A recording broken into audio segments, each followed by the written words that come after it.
interested in the interior person, morally speaking, than you are.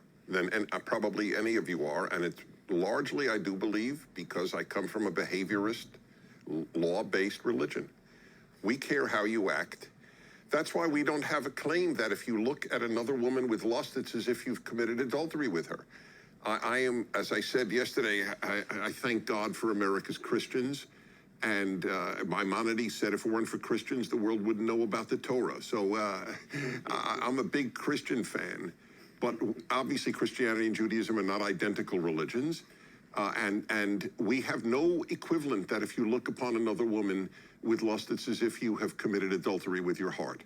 There's only one way to commit adultery in Judaism, and it's with a different organ. And I'm not being cute. I'm being very realistic. Looking with lust is not a sin in Judaism. What's the stance on porno? What's the stance? I just think that that's so interesting to hear that perspective, to say that looking with lust is not a sin in Judaism. Implicit in that statement is the fact that he believes that looking with lust is a sin in Christianity. I might take issue with the idea that it's not a sin in Judaism, though. And I think, getting into the verses about coveting, you shall not covet your neighbor's wife. I mean, that seems a lot like lust to me. You want something that you don't have and that you can't have, but you want it very, very badly. Covetousness leads people to do a lot of terrible things. So anyway, let's continue to play this. I think Jordan, let's go back a minute. I think Jordan is now asking the question about pornography. Looking with lust is not a sin in Judaism. What's the stance on What's the stance on pornography? So pornography, when I'm asked this question... Just to put you on the spot. You did indeed. Okay, so my answer, when it's raised on my radio show, I have a male-female hour, and I'm very open about sexual subjects. I always ask, if a wife calls me and says, my husband looks at pornography, I found on his computer, I have one question. How is your life of intimacy with your husband? Is it good? In other words, is the pornography in lieu of you or in addition to you? Mm-hmm. And I know this is not a religious answer, and mm-hmm. I'm not even giving a religious answer. I'm giving mm-hmm. what I think is a moral and realistic answer. Men want variety. And if adultery is a substitute for, if pornography is a substitute for one's wife, it's awful. If it's a substitute for adultery, it's not awful. That is my unpredictable answer. Well, there is a clinical rule. Okay, before Jordan goes back on that, I want to say this. Dennis is right. Men do want variety. There's no question about it. It's not just like, well, that's just some men. No, like most men. In fact, some men don't. But most men, want more than one woman. I mean, this goes all the way back to the beginning of time. Just go back in the Old Testament and look at the patriarchs. Goodness. Look at Solomon. Yes, he was a king. He could have anything he wanted, and one of those things was a lot of women, and he got it. Did that transgress God's law? Yes, of course it did. But he did it anyway. And let me see. I don't know if I have it turned here. Actually, I do. Matthew chapter 19. This is a very important text. Here Jesus is speaking. Let's go to verse 3. And some Pharisees came to Jesus, testing him and saying, is it lawful for a man to divorce his wife for any reason at all? And he answered and said, have you not read that he who created them from the beginning made them male and female? And he said, for this reason a man shall leave his father and mother and be joined to his wife, and the two shall become one flesh. So they are no longer two, but one flesh. What therefore God has joined together, let no man separate. They said to him, why then did Moses command us to give her a certificate of divorce and send her away? He said to them, because of your hardness of heart Moses permitted you to divorce your wives. But from the beginning it has not been this way. And I say to you, whoever divorces his wife except for sexual immorality and marries another, commits adultery. The disciples said to him, if the relationship of the man with his wife is like this, it is better not to marry. But he said to them, not all men can accept this statement, but only those to whom it has been given. Okay. So, here, again, we see a clear teaching that marriage is not supposed to be easy. Marriage is actually pretty hard. But the idea that it's one man, one woman for life, that's the pattern, that's the original goal, that's the intent, that's what God wants. Man in his lust and his sexual desire will try to rebut that statement and say, this doesn't make any sense. Like Moses offered us a certificate of divorce. There has to be some reason for that. Surely God understood that, a man might get tired of one woman and want to go to the next. And according to Jesus says, you're right. Yeah, he did give you a certificate of divorce, but it was only permitted because of the hardness of your hearts. In other words, because your heart was so debased and sinful that you could not stay faithfully to one woman, then yes, he gave you a certificate of divorce. But right now, and as will be the case of the new kingdom, you must be monogamous, and that's how it's got to be. And what God has joined together, let nobody separate. Now, the disciples had an issue with that because they said, Jesus, like, if this is the case, then why even get married? And I think the premise there is to say that we don't want just one wife, or if we're stuck with this woman for the rest of our lives, we get tired of her or whatever, this isn't a good thing for us. And Jesus told them straight up, like, look, not everybody can accept this. And I think that what Jesus said there shows the nature of man. And when I mean man, I mean males. We're a different animal. We're a different breed of human. And men want, like Dennis said, do want variety. But the point that Jesus is making earlier in the Sermon on the Mount in Matthew 5 is to say that we should try to ascend past those things. So, don't stop at, well, I haven't committed adultery physically. Instead, you should be looking back inwardly into your heart and thinking, have I lusted? And Jesus is making the clear claim that whoever lusts has already committed adultery in his heart. Okay, he said the same thing about murder. That murder starts in the heart. In other words, the heart or the conscience or the spirit is the seat of not only emotions, but of actions that we take. And if your heart is pure, then you're not going to lust after a woman. So, as far as pornography is concerned, clearly, according to Christian doctrine, clearly, according to Christian doctrine, it is a sin. But I think back to the Old Testament, you look at David with Bathsheba. David lusted after Bathsheba. And that led into adultery, just like Jesus said. So if David would have looked at Bathsheba on the roof, if he would have looked at her and he would have desired her and he would have, thought, who knows what he would have thought. But then he would have said to himself, you know what? I can't do this. This is wrong. I'm going to turn my eyes from this. Who knows how that would have played out? But instead, David lusted. He not only thought about it, he continued to think, he continued to look, and as a result, he's a man of power. He can have this woman, and he does, and it leads to a terrible thing. So, again, I don't know what Dennis is arguing here. Like, I don't think he's arguing that lust is good, but I do think he's arguing that it's not a sin according to the Old Testament. But again, I think we bring up covetousness. If you covet another man's wife, is that not what David did with Bathsheba? I don't think that's good. And he said something here. That is my There is for adultery. It's not awful. It's awful. Right. If it's a substitute for adultery, it's not awful.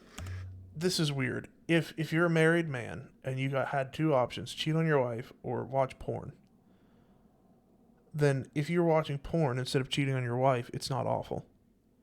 Now, I don't know if he necessarily means that's good, but this seems very strange to me. It's not awful. I think that, I don't know.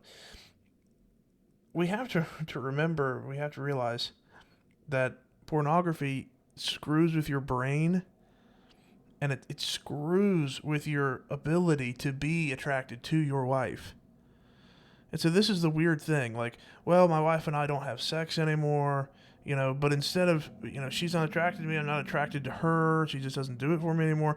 So instead of, meditating and trying to get closer to God and trying to make it work, to fix it, I'm not going to cheat on her, but I'll just watch porn, which in reality will make me even further unattracted to her. It's not a solution, and it's so strange that he would say that as long as you're not committing the act of adultery, that virtually committing that act in your heart and in your mind it's okay.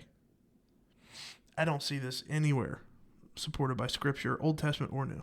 That is my unpredictable answer. Well, there is a clinical rule of thumb that's akin to that, I would say. If you're trying to decide clinically whether someone's partaking in a habit, say use of alcohol, has reached the threshold of clinical significance, one of the things you do is ask the person you're assessing, is it interfering with your employment? Has it got you in trouble with the law? Is your family complaining? Does it stop you from doing other things that you should be doing?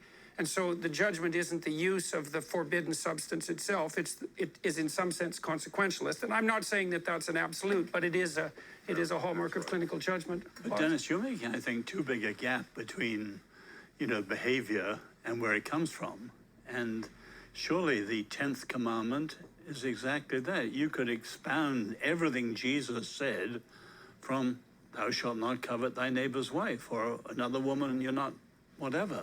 Well, the whole point of coveting, it begins in the heart.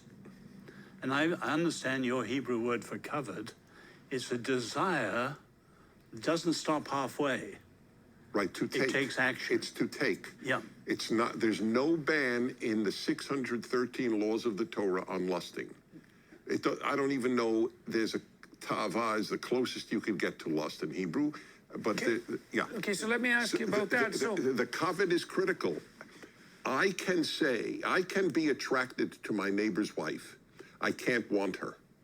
There's a difference because but what about a single woman? I asked one of the great Protestant thinkers. Okay, but there you go. Attraction isn't lust. I don't think Jesus at all meant that you can't be attracted to anybody else. I mean, I can walk down the street and see a woman and know if I'm attracted to her or not. It's not like you have to think about it. Am I attracted to this woman? It's just like it's an eye test thing. Guys are attracted. Everybody's got different attractions, right? But you walk down the street, or you walk into your place of work, you walk in a store or whatever it is, and you see a woman, you know whether she's attractive or not. And you know whether she's attractive to you or not, just immediately. There's a difference between lust and attraction. If you walk in a store and you see an attractive woman and you look at her for a second, you think, she's attractive, and then you walk away, that's not lust. But precisely what he says there, wanting. So it's the moment when you find lust in your heart where you want something and you start thinking and pondering and meditating on those sexual desires and you start fantasizing about that other person in your head. That is lust. So according to the Old Testament, like Dennis just said, it's not finding someone attractive, it's wanting them. That's exactly what we're saying. I don't think Jesus ever said that you can't have attraction for other people. But it is the case that lust starts in the heart and goes eventually into adultery. Okay, just as he said with hatred, with murder. You're not going to murder somebody you don't hate. Of our generation in a public debate in Phoenix, I asked them, so can a single Christian male look upon a single woman with lust? He can't be committing adultery. He's not married and she's not married. So is the real ban lust or is the ban on adultery? Yeah. What did he say? I mean, at least for me, when I... It's funny because Dennis brought up this debate and then never mentioned what the other guy said. But I think that lust can happen with singles. I mean, everybody's been single. Everyone who is married or is with somebody now at one point was single. And you can't tell me that just because you're single, you can't look at somebody with lust. You could look at somebody and have big time desire for them. And not just, this is not an immoral desire either. Everybody has desires, but I'm talking about deep sinful sexual desires that could lead to something like fornication or sexual immorality, or porneia, as the Bible's, you could translate fornication, sexual immorality, but porneia is that Greek word. It stems from that word porn. And the thing about porneia is we start even delving into sexual perversion, like men with animals and things. Again, can people lust after animals? I can't imagine it, but I'm sure people do. Okay, you don't have to be married to lust. Lust is a sin because lust is a meditation upon your sinful desire. And it's ultimately what gives birth to sinful action. And I think that no matter what, if we're talking about the New Testament or the Old Testament, that has been the case for all of humanity. Hear all of this from my own Orthodox perspective, it's bewildering because, at least from the tradition in which I am, it's not a morality question. Even the word morality, it bothers me. At least in the Christian tradition that I participate in, the call is to be transformed. The call is to be free. That's the call. Christ is calling us to be free. And so the idea of can you lust or can't you lust or can you do this or not this, the answer is we have desires in us, and these desires tend to enslave us. They tend to pull us into themselves. And these laws are exterior ways for you to understand how it is that you can now be free from these desires. None of the desires are wrong. Like sexual desire isn't wrong, desire to eat isn't wrong. None of these things are wrong. The problem is when they... It's funny because he mentioned sexual desire along with desire to eat. I think he's talking about Jewish Christians, who are having a hard time accepting that the Gentiles are eating meat sacrificed to idols. I don't think sexual desire belongs right along with the desire to eat something or to not eat something, but I'll say this. I get where he's coming from. Temptation is not sin. If temptation was sin, then Jesus sinned. But certainly, I think some sexual desires can be sinful. Like, for instance, if you have the desire to have sex with a child, if you have desire to have sex with an animal, maybe if you have desire to have sex with the same sex, these temptations and these desires show a root problem even deeper than that itself. And the root problem there is the fact that you were so debased and so depraved and so withdrawn from God that these desires in and of themselves would never be natural. They are so unnatural. And I think, for example, the desire to steal something is sort of like a natural desire when you see something you don't have and you want it, kind of like coveting, right? Every human being can have that and probably has had that. But not every human being has the desire to sleep with the same sex or to sleep with an animal or to sleep with a child. And this is the thing, is that that desire is so debased that it becomes a sinful, dark desire in and of itself. So not all desires are immoral. Many desires are amoral.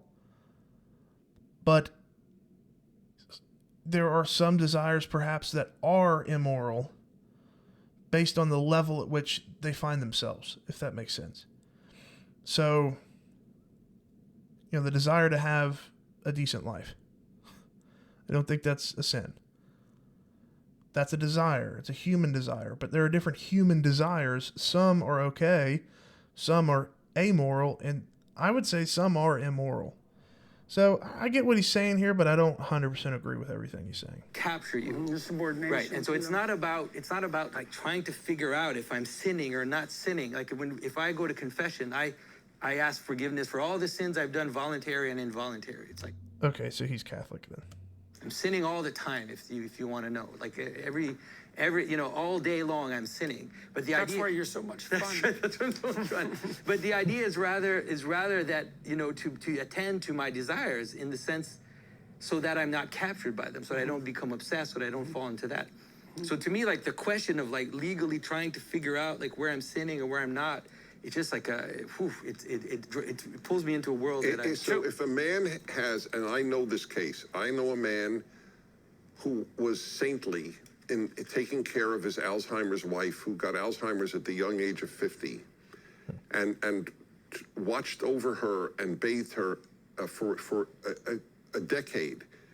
And then, so I would just ask, you asked me about pornography. So this man was faithful to a wife with whom he could not have relations, obviously, for a decade or more. I think it went to 15 years. Would he have been wrong in relieving his sexual tension with a photograph?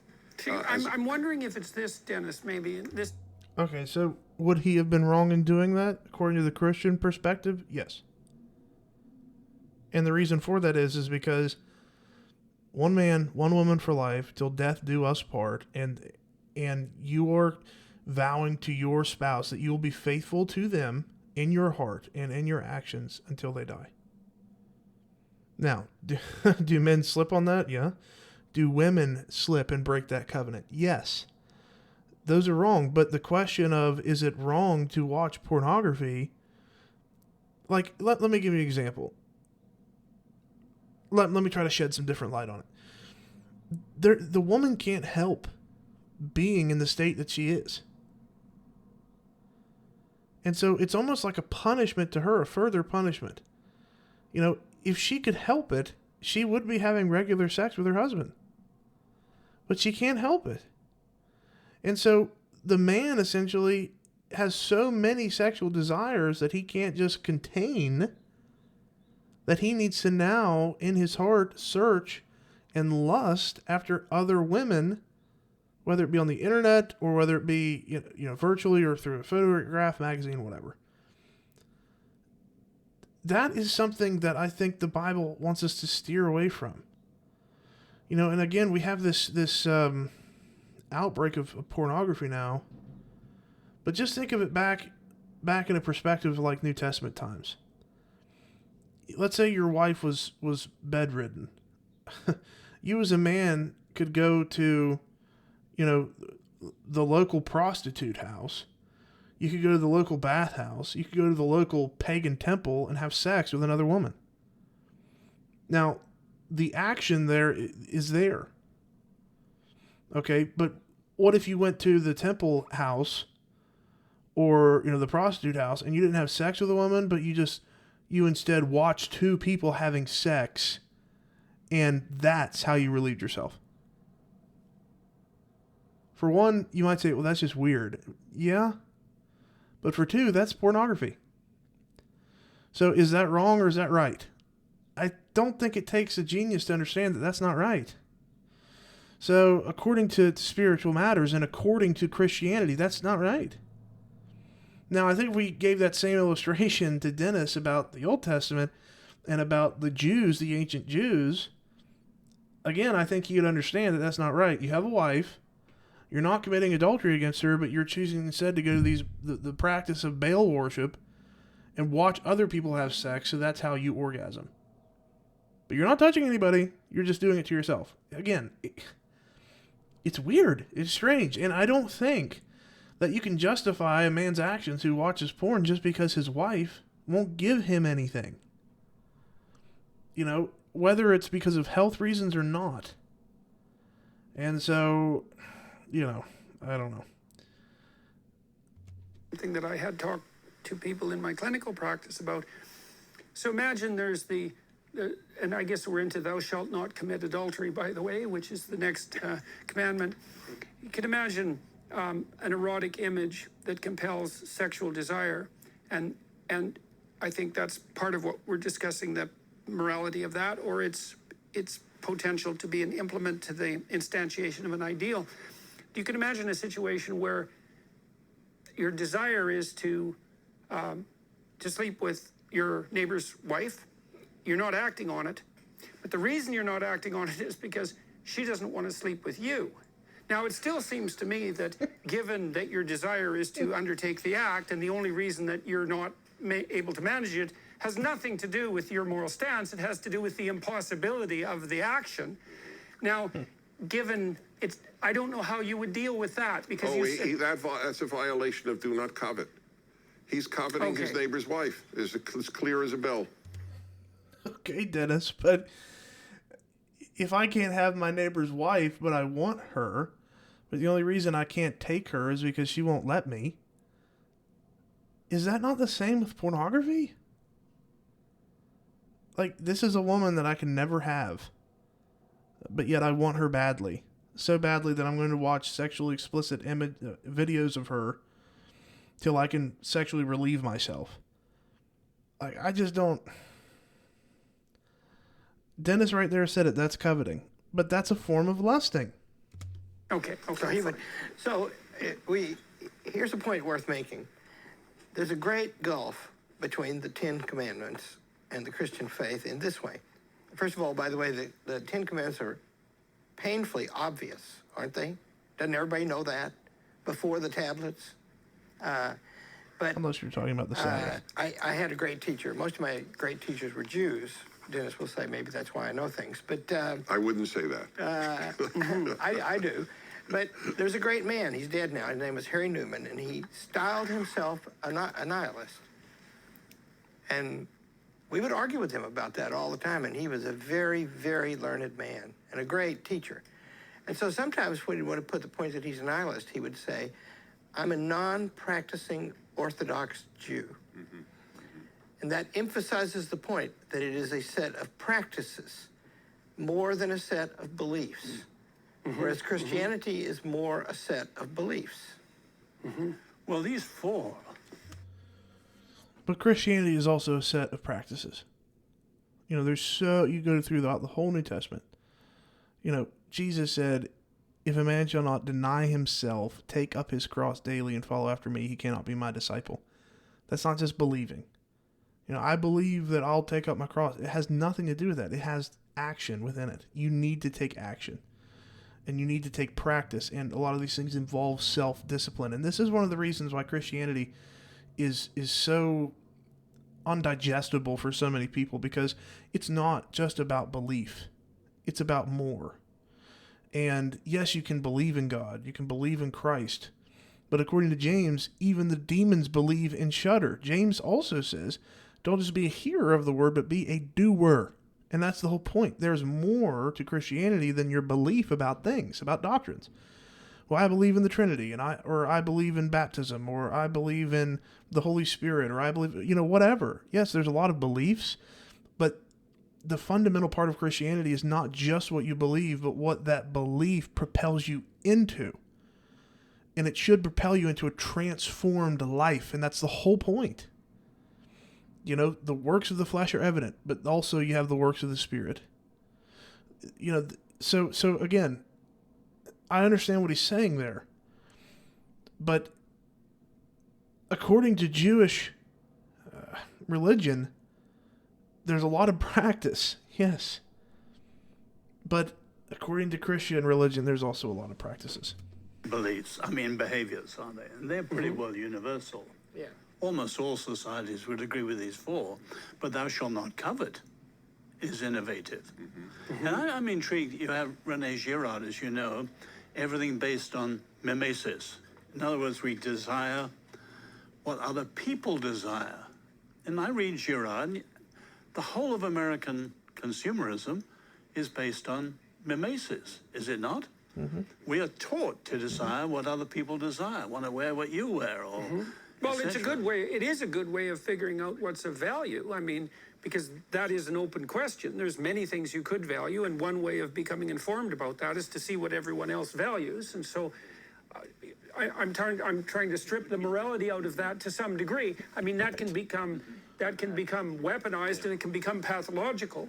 So to go back to Larry's friend, I mean, or Larry's teacher, there's got to be, even if you're committing yourself to certain exterior practices or habits or behaviors on the basis of, say, commands, there's got to be some prior belief, prior commitment into the authority of the person or the source of these commands. So there's got to be... To Oz's point, as I'm sitting here thinking about this, of course, that That's true. I mean, human beings, Americans want what other Americans want. You know, oh, well, everybody else has a new iPhone, so I need the new iPhone. I want it really bad now. But if there was a switch up and everybody said, no, nobody's bought the new iPhone yet, everybody has the older ones, then it'd be like, oh, well, I don't need that stupid new iPhone. I'll just keep my old one. You know, we do desire what other people desire, and that's a big thing as far as the human mind goes. But that kind of goes back to that point. Do not do that. Do not covet your neighbor's wife. You don't have her. Other men want her, but you should be concerned inwardly about yourself and about your wife. Don't be concerned about what other people want and about what you want outside of you. Be concerned with yourself, your own desires, your own wants, and your wife's wants. And fit those as best as you can within a moral framework given to you by God. And so when you're going back to Dennis's example, if your wife, Alzheimer's and all that, you guys haven't slept together in years or whatever, that's an issue that you two need to try to figure out yourself. But you shouldn't be going outward to look at other things outwardly to satisfy the need that you have within your marriage. So I think maybe Oz wasn't even trying to point that out, but I think it brings up a good point to say that all of this talk about lusting and whatnot, is it wrong or is it right? I think it's all just a justification for seeking what we want outside of what God has already given us. And so clearly that's wrong. Well, one question that Well, you've got to believe that Hardly in they're... society they wouldn't agree with those four. No, but, well, let's say it doesn't matter where the source of authority might come from. It might be one's conscience, that the nihilist is still going to accept that there is some degree. The nihilist who conforms to these behaviors is going to be acting on something, well, not nothing. I'd like to challenge Larry's supposition, just for the sake of discussion. Are these self-evident? And I would say they're not exactly self-evident to psychopaths, right? So the self-evidence argument's a really interesting one because... Okay, to normal-minded people, the Ten Commandments are self-evident. Maybe save the Sabbath day. But generally people understand it's wrong to murder, it's wrong to cheat, it's wrong to steal, it's wrong to lie. You know, again, you can go on the street and ask anybody, you know, hey, well, it's just self-evident the fact if somebody does it to you, you get mad.